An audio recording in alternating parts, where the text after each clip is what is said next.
Hello! Welcome back to my channel, where I primarily document my own personal and spiritual development. I have been working on the Simply Lucid brand for 2 years now. It is crazy. This little baby started off with my very first video. It has like the most views as well, but it's basically how to make a lucid dreaming tincture, you know, because the heart of Simply Lucid is simple and clear inspiration, education, connection to tools that can raise our vibe, expand our consciousness, all of these good things, super abstract things, right? So in my journey of growth and development, I've been working on taking these super abstract concepts and really rooting, like getting them very precise, almost like a seed, and then boop, planting that seed in the earth in one location so that it can grow. So in business lingo, that seed, that core of what are you doing, what can you offer to people, is called your niche. So I've been thinking, is my niche self-development? Is it spiritual development? Is it business?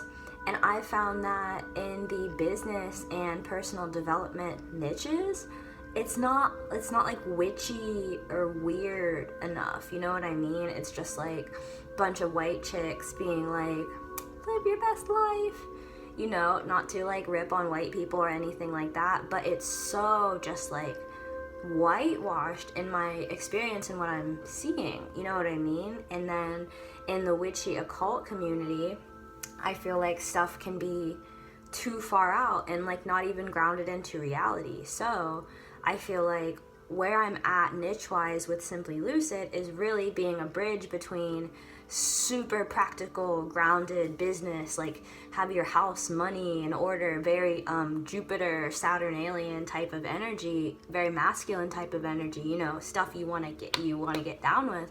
It's really important. And then also bridging that to, let's say, the more feminine, the more airy, watery, abstract, like just like out there, whatever. We don't need a niche, we don't need a name, we don't need clothes.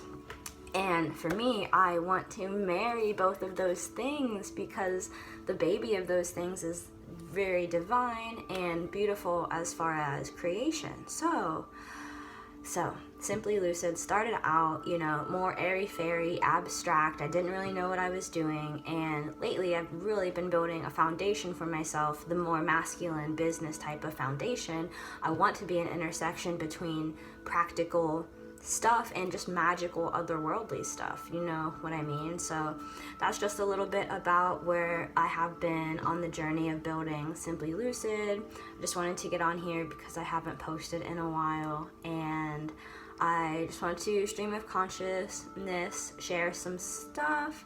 Something that has been coming up for me to share has been for people who feel like they were born into families that they have been, let's say, trying to heal for a very long time. Say you've been born into generational trauma, there's been a history of abuse, maybe rape, incest, molestation, all of these things being more common than you might think, honestly. So you have incarnated, your mission is to heal generational trauma, and how you go about that is really just telling your family everything you've ever learned about consciousness and awareness in your journey.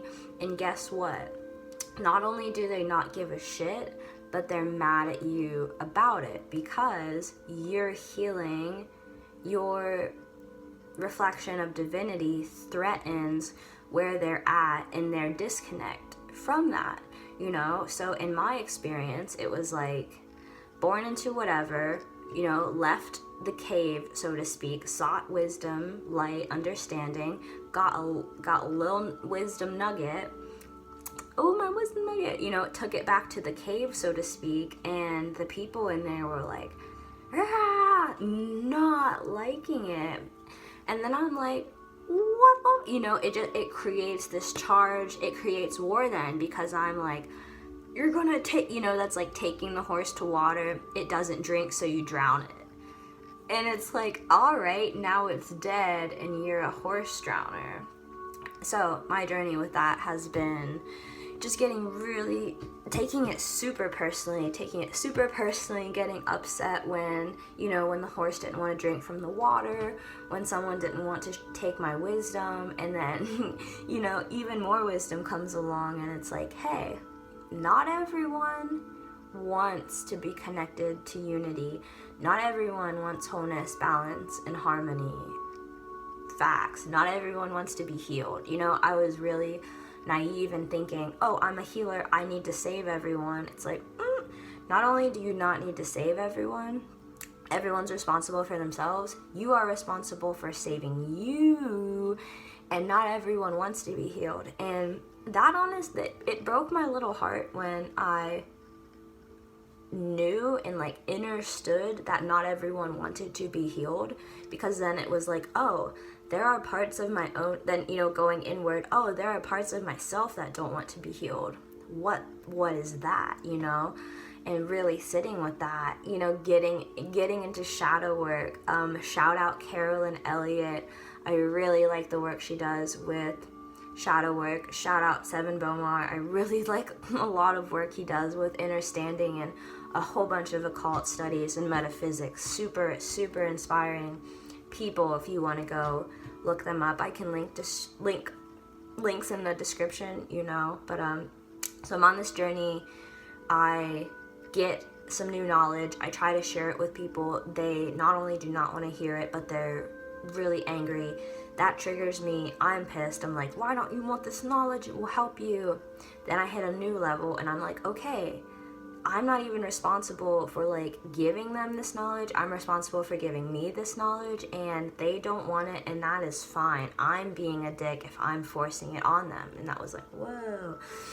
Anyway, time goes on, and I understand that through internalizing what I know to be true, as in what can bring me as a being harmony, balance, peace, joy, love, light, all of that good stuff, but getting to that through shadow work, you know what I mean? Looking at the parts of myself that don't want that, processing and clearing that so that I can have more of that, you know what I mean? Or if I am wanting shadowy stuff, feeling existentially kinky, as Carolyn Elliott would put it, and just owning that, owning my shadow, you know what I mean?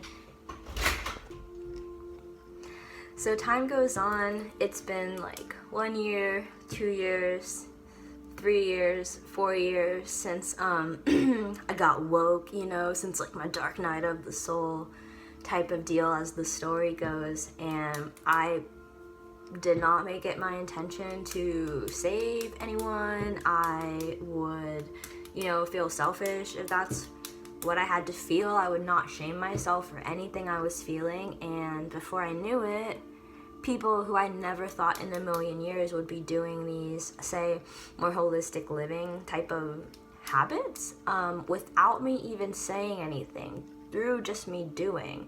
I see people, drinking a green juice or having a more cleansed and cleared space. Just all of these changes that I'm seeing through me not pestering people, not talking about it, but truly just doing what I do for myself, and then having them be like, oh, you inspired me to do this or that, and not taking it, doing my best to not have that go straight to my ego, as in oh, you're so great, you helped me, but just kind of using that to reinforce my alignment, my balance, my harmony, all of that I'm trying to do. And I am grateful for all the lessons that I learned in extremely polarized environments.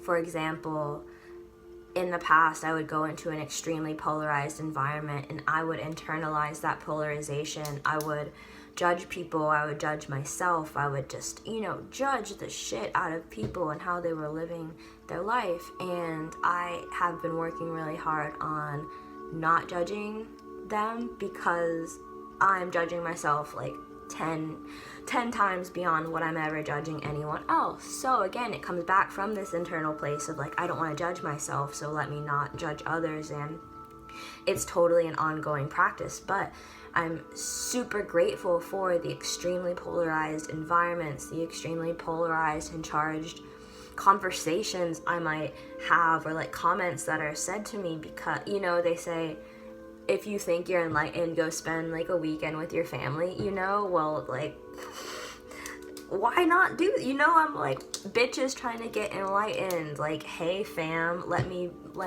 be on my zen around you. And like, I'm kind of kidding, but like, I'm not really. When I wake up and I incarnate, like, this is my vessel for source consciousness, you know? So it's like, what do I have to lose besides my ignorance, my chains, my fears? Like, I have absolutely nothing to lose by seeking to stay as balanced and harmonized as possible. You know, if I am being more harmonious with my environment and everything in it. And again, this is all word lip service to it. Talking about it is not the same as doing it. Doing the work is really, really, really, really hard. And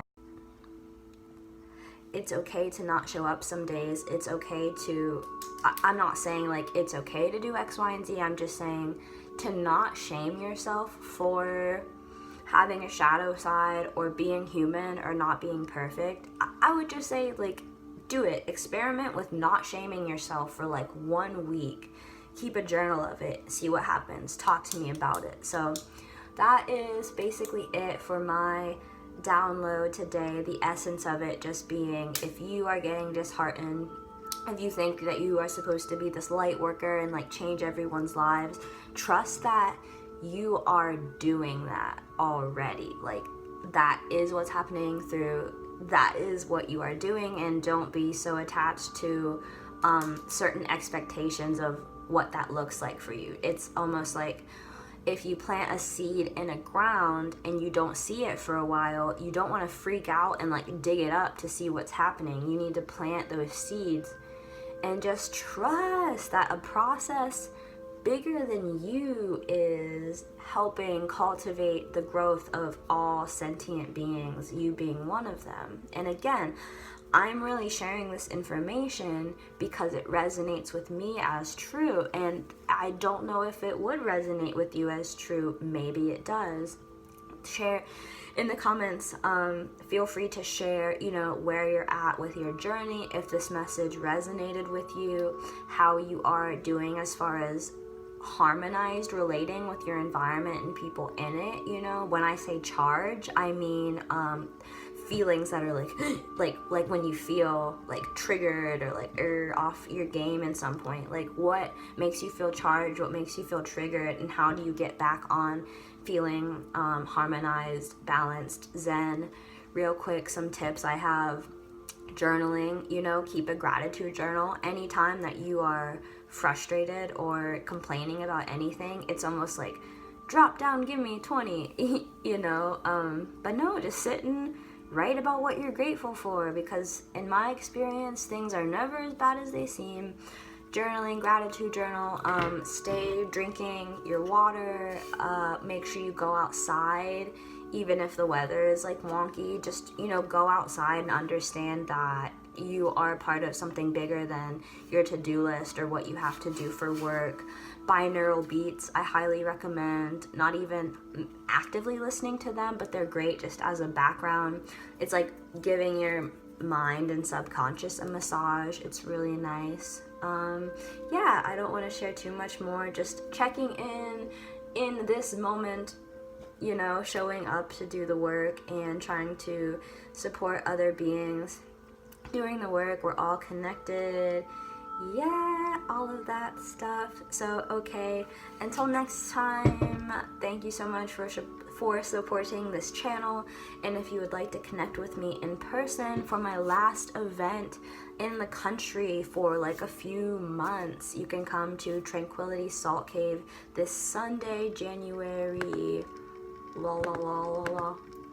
January 19th at 4 p.m., I will be leading a guided meditation in the salt cave where you can get halotherapy, salt cave therapy that has numerous health benefits. It's one of my favorite spaces to be, and I hope to see you there. Tickets are in the description. If you like this channel, make sure to like, share, and subscribe, and let me know any questions that you might have about your personal spiritual development or any spiritual business that you're trying to build. In the meantime, stay lucid. Peace.